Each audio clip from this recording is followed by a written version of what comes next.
ಬಸರಾಳು ಮತ್ತು ಕೆರಗೋಡು ಹೋಬಳಿಯಲ್ಲಿ ಸುಮಾರು 2.15 ಕೋಟಿ ರು ವೆಚ್ಚದ ಗುದ್ದಲಿ ಪೂಜೆ ಕಾಮಗಾರಿ ಜರುಗಿತು. ಹಲವು ಹಳ್ಳಿಗಳಲ್ಲಿ ರಸ್ತೆಯ ಚರಂಡಿ ಸುಮಾರು ದಿನಗಳಿಂದ ನೆನೆಗುಂದು ಬಿದ್ದಿದ್ದ ಅಂಥ ರಸ್ತೆಗಳನ್ನು ಹುಡುಕಿ ರಸ್ತೆ ಅನುಕೂಲ ಮಾಡಿಕೊಟ್ಟ ಶಾಸಕ ರವಿಕುಮಾರ್ ಗಣಿಗ. ಸುಮಾರು ವರ್ಷಗಳಿಂದ ರಸ್ತೆ ಕಾಣದೆ ಹಳ್ಳಿಗಳಿಗೆ ತುಂಬ ತೊಂದರೆಯಾಗಿತ್ತು. ಇದನ್ನು ಇಂದು ಪೂರೈಸಿದ ಶಾಸಕ ರವಿಕುಮಾರ್ ಗಣಿಗರವರಿಗೆ ಅಭಿನಂದನೆಗಳು.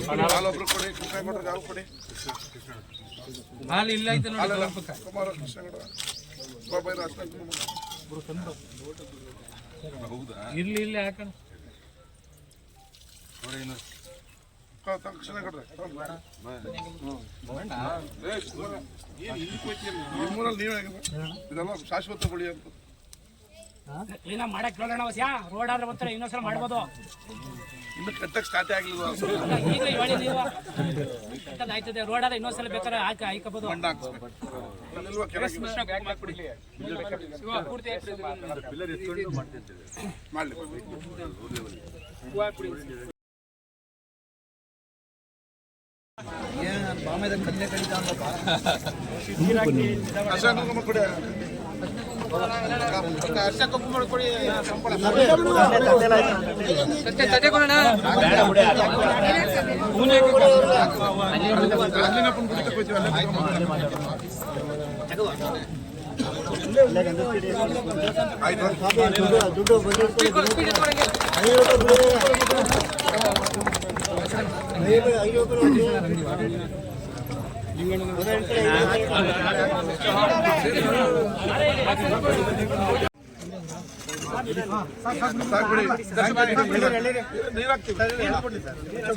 ಬಂದ್ಬಿಡಿ ಮೇಲೆ ನೀರು ಹಾಕ್ಬಿಡಿ. ಸಾಕು ಬನ್ನಿ ಸರ್.